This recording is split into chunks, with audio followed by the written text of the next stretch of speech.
Welcome back to this brand new episode of Rip Roc. I'm flying solo for this one. Ryan, if you followed along his Instagram, his social media, whatnot, he's enjoying a nice trip, a vacation to Greece. Didn't tell me about it, didn't want to take me. So here we are. I'm sitting in an office by myself. Jimmy is joining me. He's running everything behind the scenes. So thank you, Jimmy, for keeping me some company in this one. You know what, Rip? I'm going to let you hear it when you get back. Enjoy your trip to Greece. But we're going to have some words. It's just bound to happen. But we have a lot to talk about on this episode without Ryan. You know what? It's a great episode. We're going to jump into it. The Orioles, they're taking their trip up north to Toronto to take on the Blue Jays. And we have a lot we're going to dive into. The first is that Connor Norby, after time and time again, probably wondering when his opportunity was going to come, one of the Orioles' top prospects, he finally gets the call up. And he made the most of it in his second game as a Baltimore Oriole against the Blue Jays. Ryan Mountcastle, I mean, at this point, he's basically the mayor of Toronto. He has real estate in Canada, not actually, but an honorary citizen he might as well be, because every time that guy faces off against the Blue Jays, he hits bombs. He hits home runs. He is just torturing that fan base and that team. Corbin Burnes, he just continues to deal. This is the reason why the Orioles went out and got him, the ace of the ball club, and he's continuing to prove it. And then last but not least, Cade Povich, another guy that we've been talking about, wondering when he's going to get an opportunity as well. He didn't officially get the call up, but he is on the Orioles taxi squad for Toronto. He is a great pitcher, and we could potentially see him this series against the Blue Jays. A lot to talk about. Here we go on this episode. Jimmy, you got anything to add? Let's do it. Absolutely love that. So first, we're going to start out with this. Connor Norby is a guy that was just wondering when his opportunity was going to come with this ball club. I mean, when you're sitting in the minor leagues year after year after year and just waiting and hoping, and you feel like you're putting up great numbers, which he was. He's a heck of a hitter. And you're like, when is my opportunity going to come? And honestly, for people in life, you might feel that as well. Like normal people, not baseball players, not professional athletes. We feel that all the time as well. It's like, when is my opportunity going to come? At times, when is the right thing going to happen for me? I'm doing everything right, but when am I going to have that opportunity? Connor Norby, he got that opportunity this week in the series against the Toronto Blue Jays. Game 1, he goes hitless. Jimmy, that's okay. You know what? First MLB game, there were probably some jitters there. Wasn't able to get a hit, but you know what happened in Game 2? Game 2 of his career, he gets up to the plate late in the game, and he just tanks a homer. And with that, he gets his first career hit, first career homer. He is the third Orioles player to do that since 2022, joining Heston Kjerstad, who most recently did it before Norby, and Gunnar Henderson. And we all remember Gunnar Henderson. He did it against the Guardians. He hit that tank shot, and his helmet flies off, and just the flow, rounding the bases, helmet off. It was a majestic moment for Gunnar Henderson and this fan base, one that many people are going to remember for the rest of their lives. But Norby, he becomes the 12th player to do that. Trey Mancini also did it for the O's back in 2016. So he joins pretty good company right there, Jimmy. Big night for him, and a lot of people were cheering because Connor Norby, like I said, wondering when he was going to get that opportunity. He got that opportunity, not in the lineup on Wednesday against the Blue Jays, but maybe we'll see a lot of him going forward with Jorge Mateo, unfortunately, ending up in concussion protocol. So Norby gets that first hit out of the way, gets that first home run out of the way, gets that first RBI out of the way. And here we are in the Orioles' big-time win over the Toronto Blue Jays. And heading into Wednesday now, we're recording this on a Wednesday, they now have a chance to win the series, so hopefully they can get that done. Let's talk about topic 2. Ryan Mountcastle. Just, when he plays Toronto, I feel bad for the fan base. I feel bad for the fans, not Birdland, because they know what's going to happen. Him hitting a home run, Jimmy, or him just, giving that fan base nightmares, it's inevitable. And we actually spoke with, Ryan and I had Jim Riley on the show, and he is the owner, I believe he's the founder of Ball Cap Sports. He does a lot of Blue Jays work. Go check his stuff out if you have the chance to do so. And he was actually telling us that he's got like a 9 or 10-year-old son. And Jim, he's upset with Ryan Mountcastle because every time the Orioles face off against the Blue Jays, Ryan Mountcastle, he hits a dinger. He does.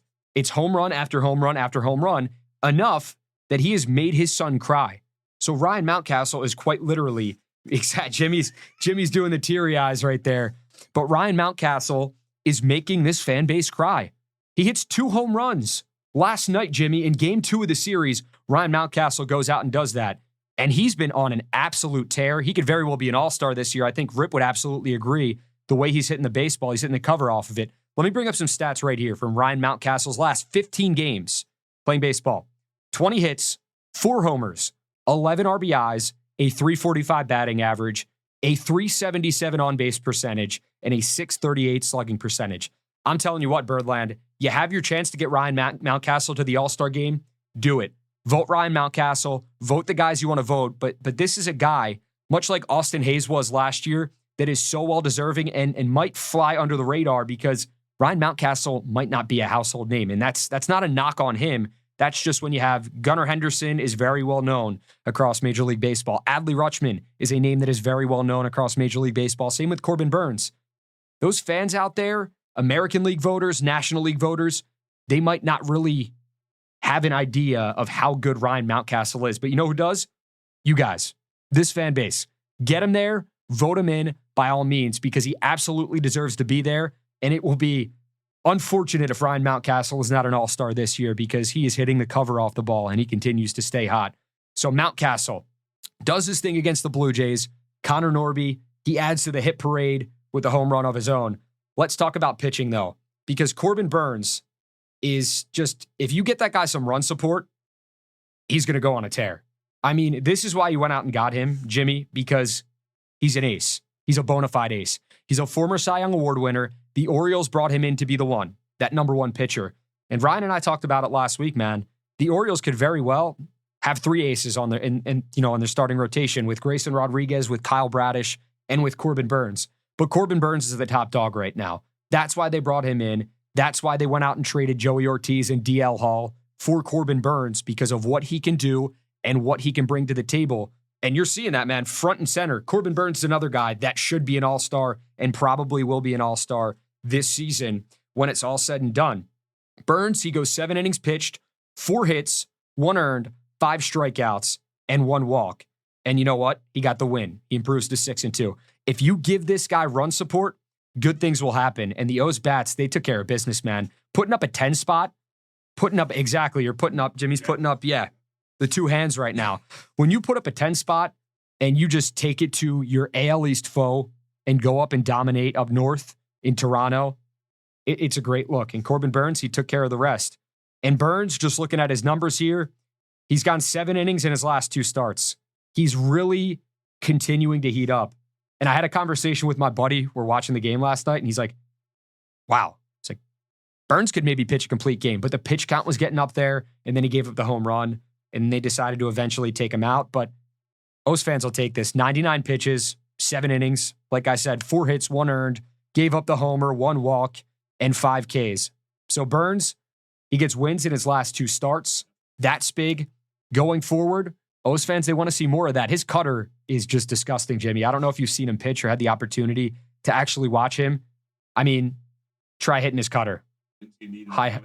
Exactly. Wins you need in a mammoth month, and we're talking about it. And right now, the O's are going out and doing their thing because I think this is a prove-it month for the ball club. This is a team that, despite winning 101 games last season, despite winning the AL East, despite locking up that 1 seed, they were projected to be like a 93, 94, 95 win team and finish 3rd in the AL East. When I looked at the projections, I tweeted them out before the season even began.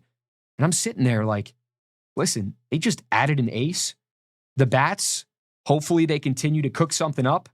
And, they've had their ups and downs, but right now they're hitting a streak, and it's good. That's what you want. That's what you want from the bats. As this fan base, you want to see the guys just hit the cover off the ball, and that's really what they're doing. So hopefully they can keep that up. Corbin Burnes can go out and do his thing, and I think the O's, they want to make a statement out of this month. Not just finish above 500 like him and I talked about.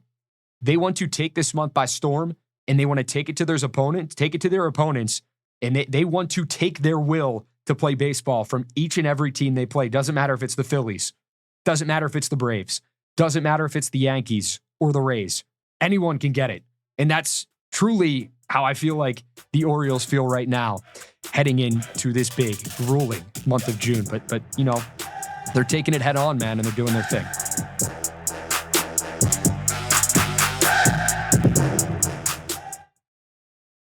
And the last thing we're going to talk about on this podcast, it's going to be a bit of a shortened edition because I don't know how many people want to hear me or watch me talk by myself. You do, Jimmy. Thank you. I really appreciate that. Ryan might not. Joe, who listens religiously, might not. But you know what? It is what it is. You got me for this episode. You have to listen to me. You might want to cover your ears, but it is what it is. So we're looking at Cade Povich. So he comes up because the Orioles, they're starting Albert Suarez today on Wednesday for this one. No clue what they're going to do on Thursday at this point in time. So if Cade Povich is the starter, he was scheduled to start in Norfolk tomorrow on Thursday.